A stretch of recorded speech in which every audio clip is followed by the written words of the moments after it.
Today we are meeting with world-renowned chef Charlie Trotter, entrepreneur extraordinaire, to talk with him about a few of his new books that have just launched for the holiday season. And although he calls many a cosmopolitan city home, Chicago is where he truly takes his roots. We have two books out at the same time. It's a coincidence. One is part of our management series of books. Lessons in Excellence was the first one. Lessons in Wine Service is the new one. It's for both the home wine collector and for the professional. Shows you how to store wine, collect wine, what to do with wine, and little tidbits about how to purchase wine correctly and food and wine pairing. The other book, though, is a really simple home cookbook. A lot of our books have been written for really the professional and for the very, very accomplished home cook. This is our most accessible, basic book yet. It's doable food, but still emphasizing the same quality, pure product, and hopefully some creative ideas. I would say my two favorite recipes, one is a salmon dish with a mustard spätzle. Really simple to do, takes about 20 minutes to make it. The other dish is a pork tenderloin dish. Most of the dishes can be done in 20 to 30 minutes, no more. Very nice. Can you spout off every place that there is a Charlie Trotter's restaurant? Chicago, Las Vegas, and Mexico.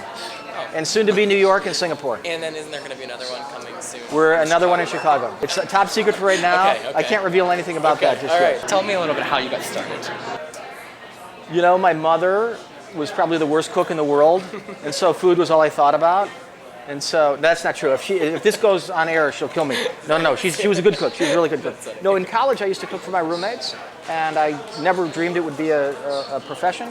And after college I thought, I want to be a cook, and I'll see what happens. And so that was a number of years ago.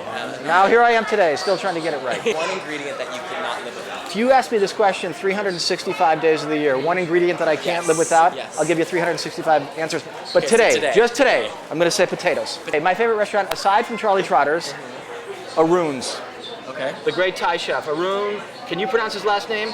Sampan Thiviat, the great Renaissance man. The last thing I do before I go to bed is I watch and rewatch different episodes in The Godfather or The Godfather Part 2.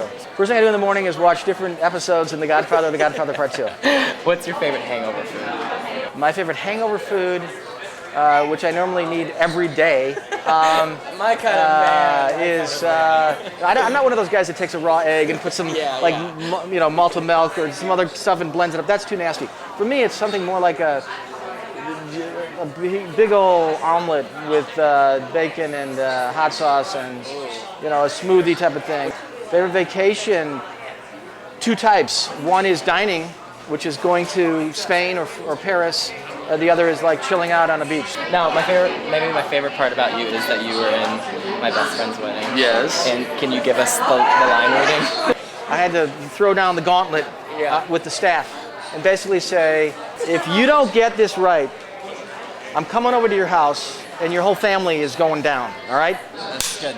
And now for something completely different. That's great. Thank you so much. Good much. to see you, man. Yeah, all right. All right, everyone. We need more wine for these folks. What are you thinking? Cheers to one of Chicago's culinary finest. You'll have to definitely check out two of his new books that are out this year. This is really great, and now I'm completely starving. I'm starving.